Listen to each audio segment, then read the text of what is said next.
കഴിഞ്ഞ ദിവസം ഞാൻ വളരെ കൗതുകത്തോടും ഇഷ്ടത്തോടും കൂടി കണ്ടൊരു വീഡിയോ ആണിത്. ഒരു 3 കുട്ടികൾ ഡാൻസ് കളിക്കുന്നൊരു വീഡിയോ. ഒരു കല്യാണ ഫംഗ്ഷൻ എന്തോ ആണ്. അതിൽ അവർ ഡാൻസ് കളിക്കുന്നൊരു വീഡിയോ. വളരെ മനോഹരമായിട്ട് ആ കുട്ടി ഡാൻസ് കളിക്കുന്നുണ്ട്. എന്ത് ഭംഗിയുണ്ടെന്ന് നോക്കിയാൽ കാണാൻ.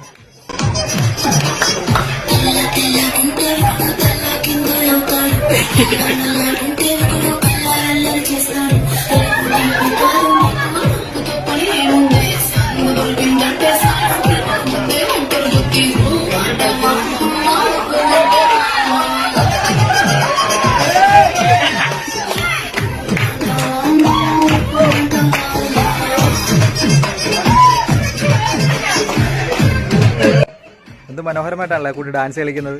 3 പേരായിട്ട് വന്ന് ഒരാൾ ജീവനും കൊണ്ട് ആദ്യം തന്നെ ഓടി, രണ്ടാമത്തെ ആൾ പിടിച്ച് നിന്നുകൂടെ. എന്നാലും ആ കുട്ടി എന്ത് മനോഹരമായിട്ടല്ല ഡാൻസ് കളിക്കുന്നത്. എന്തായാലും നല്ല ഭാവിയുണ്ട് ആ കുഞ്ഞിന്.